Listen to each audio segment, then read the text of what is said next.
Graça e paz, boa tarde. Boa tarde, Deus abençoe a todos. Estamos de volta aqui falando de Jesus Cristo e sua natureza humana, conforme discorre aqui o Dr. Augustus Hopkins Strong, na sua teologia sistemática.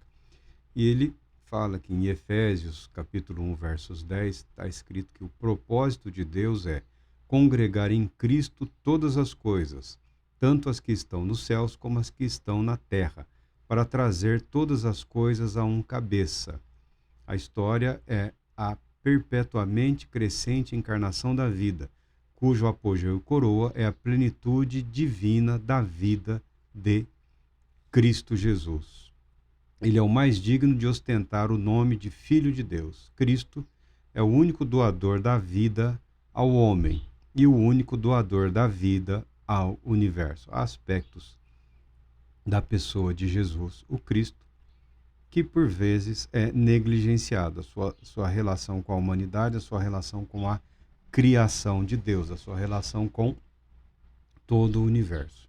E ele diz o seguinte: por isso, Cristo é a única autoridade máxima em religião. Jesus Cristo é a única autoridade máxima na religião.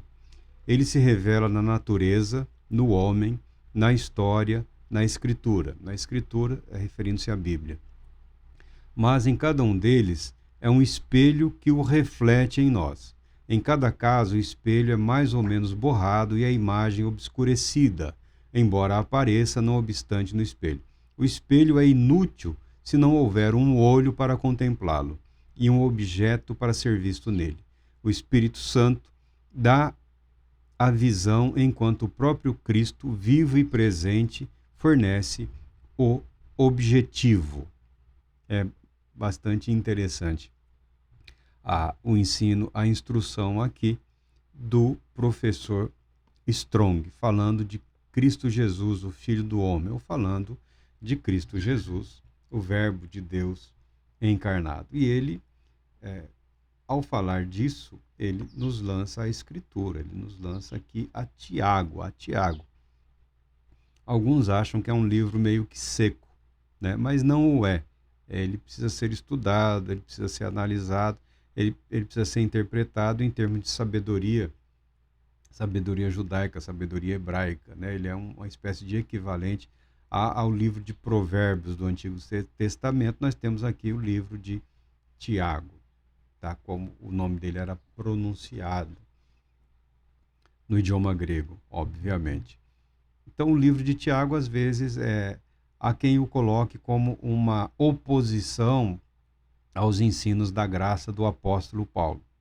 Há quem veja uma contradição, há quem veja um conflito, há quem não queira realmente se submeter à palavra de Deus, tá? Porque estudando um, você é levado ao outro, estudando o outro, você é levado a este aqui. E Tiago fala aqui no capítulo 1, a partir do verso 22, ele diz assim: sede praticantes da palavra e não simplesmente ouvintes, iludindo a vós mesmos.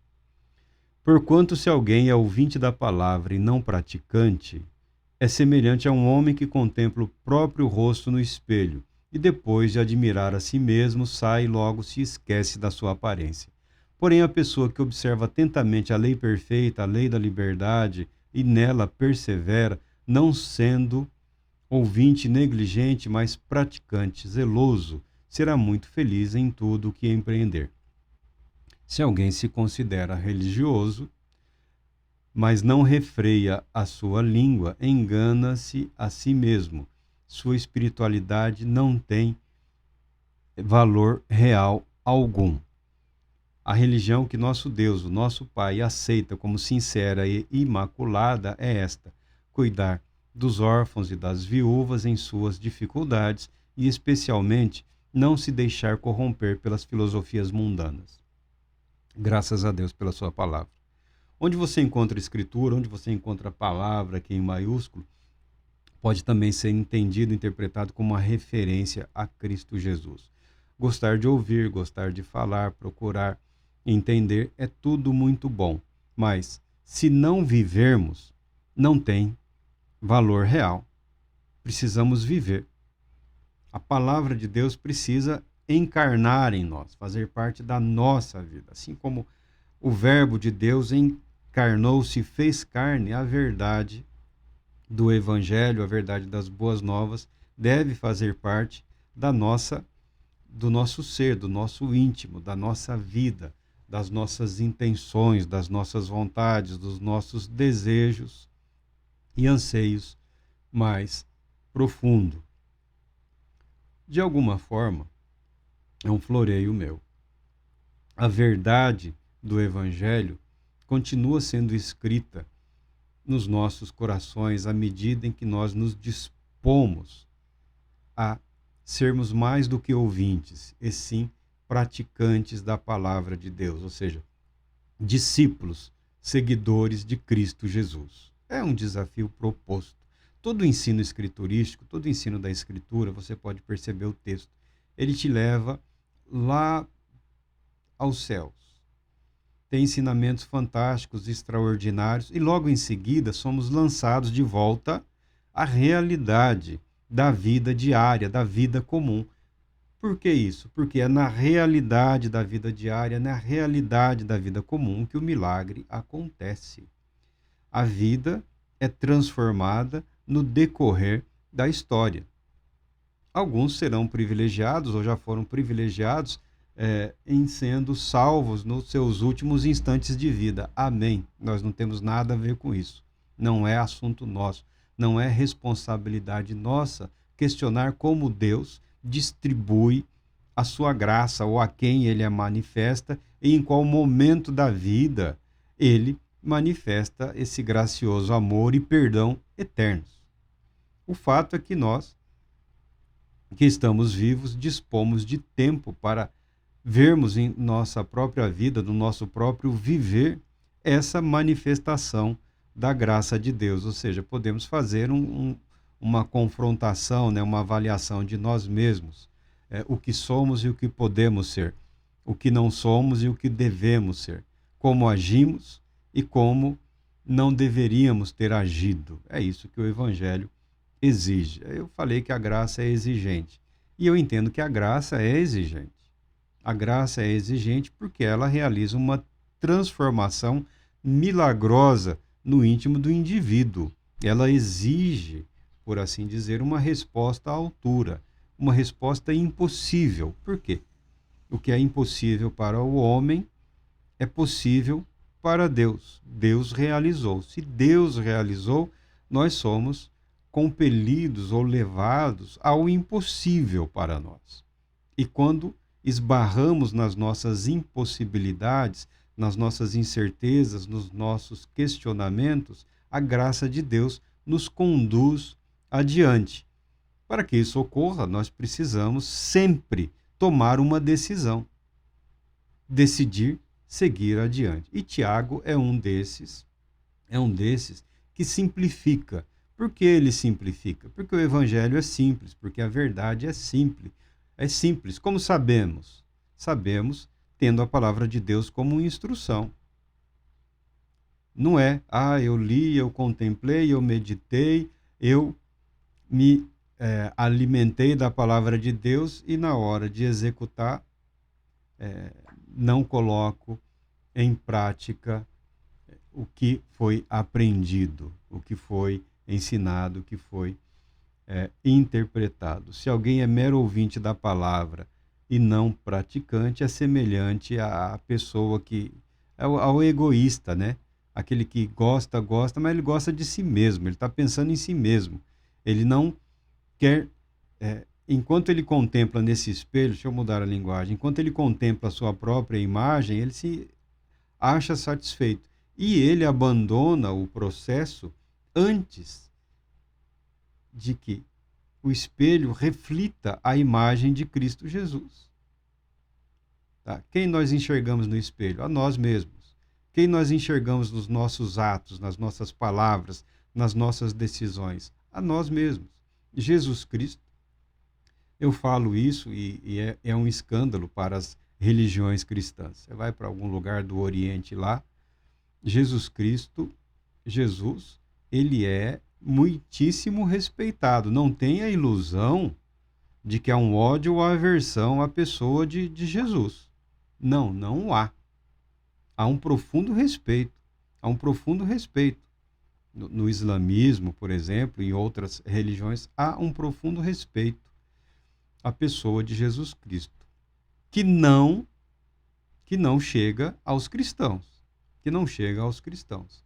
Então, alguma coisa nas nossas vidas não está refletindo de maneira adequada a fé que nós confessamos, a fé que nós professamos, tá? Isso pode parecer uma exigência mística, uma exigência espiritual, buscando algo de uma transmutação, de uma transformação. Aí Tiago nos joga onde nós devemos estar. Tiago nos coloca onde nós queremos viver. Ele fala, porém, a pessoa que observa atentamente a lei perfeita, a lei da liberdade, ou seja, a graça é exigente, mas a graça, ela não impõe, ela não obriga, ela não é coatora, ela não coage. A graça espera a livre decisão do indivíduo. A graça aguarda. E eu creio que a graça se decepciona, se frustra, porque é sempre uma referência a Jesus, o Cristo. Não sendo ouvinte negligente, mas praticante zeloso, será muito feliz em tudo que empreender. Essa é a felicidade que não diz respeito ao sucesso ou à autorrealização. Essa é a felicidade que diz respeito ao viver ou buscar viver de forma coerente com a fé. É essa a felicidade. Essa felicidade que independe das circunstâncias da vida. É essa felicidade que pode invadir o nosso ser, não fazendo distinção do momento em que estamos vivendo, se é de riqueza, de pobreza, de saúde ou de doença. Tá? É isso que Tiago está falando. E ele joga aqui, ele bate, ele pega pesado. Tá? Se alguém se considera religioso e não refreia, não é capaz de refrear a sua língua, está enganado, está enganando a si mesmo. Tá? Essa nova geração aí de cristãos tagarelas, cristão que ofende, cristão que não demonstra respeito às autoridades instituídas, né?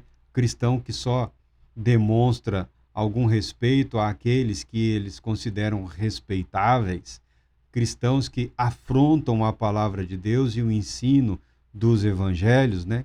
Esses cristãos preocupados com poder, com dominação, ao invés de controlarem o próprio ser, ao invés de exercer o domínio próprio, o domínio da língua, eles querem dominar os outros, né? E querem exigir dos outros o linguajar correto, o viver correto, o viver santo, enquanto na vida deles isso está, obviamente, por todos descartado, parcialmente abandonado. Esperamos que não seja tarde demais. O que diz aqui o Tiago?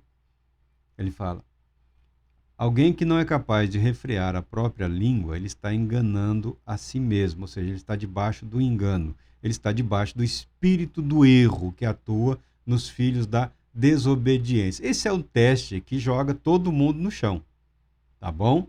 Esse é o teste que joga todo mundo no chão. Não adianta, não adianta. É terrivelmente complicado não reagir conforme a nossa natureza, não reagir conforme o nosso ser.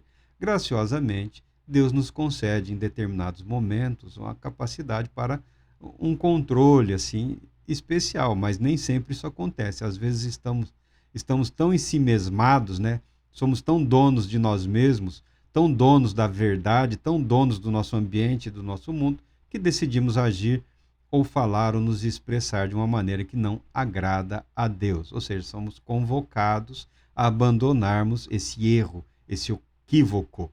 O espelho da vida não deve refletir a nossa imagem. Não é a nossa imagem que nós devemos buscar no espelho da vida. É a imagem de Jesus, o Cristo, o nosso Senhor. E Tiago fala, sua espiritualidade não tem valor nenhum. Eu gosto desse tema, eu busquei essa temática.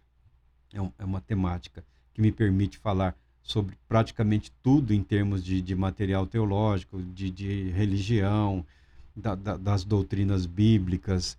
É uma temática bastante abrangente. Porém, se não formos capazes de controlar a nossa língua, o nosso falar e, por consequência, o nosso viver, a nossa espiritualidade não tem valor algum. Uma vida religiosa que não é fruto desse domínio, desse controle, dessa busca por glorificar a Deus em Cristo Jesus, por refletir a imagem, o pensamento, os sentimentos e os propósitos de Cristo Jesus, é uma vida espiritual inútil. É palha, é inútil. E ele fala, a religião de Deus, estamos falando aqui, de acordo com o que foi dito aqui pelo Dr. Strong, que ele buscou nas Escrituras esses textos, buscou nas obras de teologia, mas está nas Escrituras também. Aqui ele buscou a fonte. A religião que Deus, o nosso Pai, olha aqui, ó, para essa. Eu não tenho nada contra o hebraico, eu também estou estudando hebraico, eu não tenho nada contra o hebraico, não tenho nada contra a língua hebraica. Há uma riqueza no vocabulário hebraico, há uma beleza na teologia hebraica, ou na sabedoria hebraica, ou na filosofia hebraica. Use a palavra que você quiser. Há uma beleza. Mas há algumas coisas que afrontam a palavra de Deus. Alguns jovens aí obcecados em retraduzir nomes, buscar isso e aquilo, estão desrespeitando o sofrimento de muita gente que perdeu a própria vida para traduzir a Bíblia à linguagem comum, à linguagem das pessoas. O hebraico era a língua comum dos hebreus. E hoje, de volta, é a língua comum dos judeus. Amém, mas a nossa é a língua portuguesa. Algumas pessoas não sabem o trabalho que deu para que a Bíblia pudesse ser traduzida para os idiomas das nações, para o idioma dos povos. Somente alguns pequenos grupos que dominavam ali o latim, principalmente na época da Idade Média, tinham acesso ao conteúdo das Escrituras. Foi uma revolução quando a Bíblia, quando a palavra de Deus alcançou os ouvintes, os ouvintes de maneira que eles pudessem compreender. E tem gente tentando reverter o processo. Meu Deus do céu, tenha misericórdia dessas vidas. Nós temos dicionários, comentários, tem muitas maneiras de se estudar, de se apreender, mas não precisa se tornar uma caricatura de ninguém, tá bom?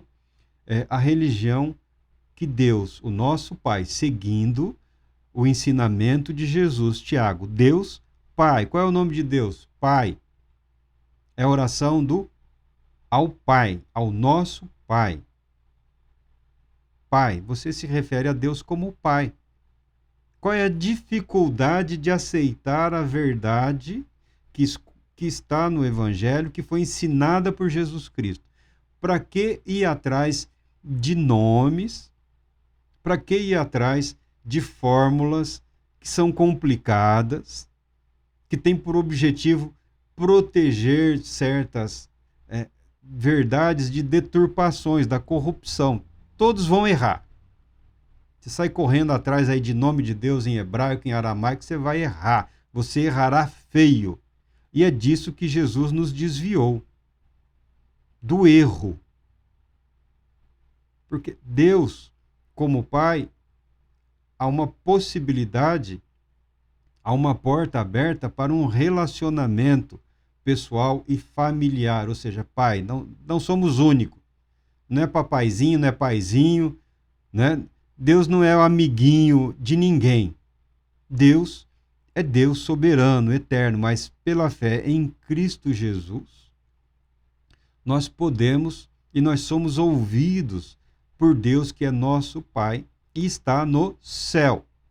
Há um lugar específico para expressarmos a nossa fé, para dirigirmos as nossas orações.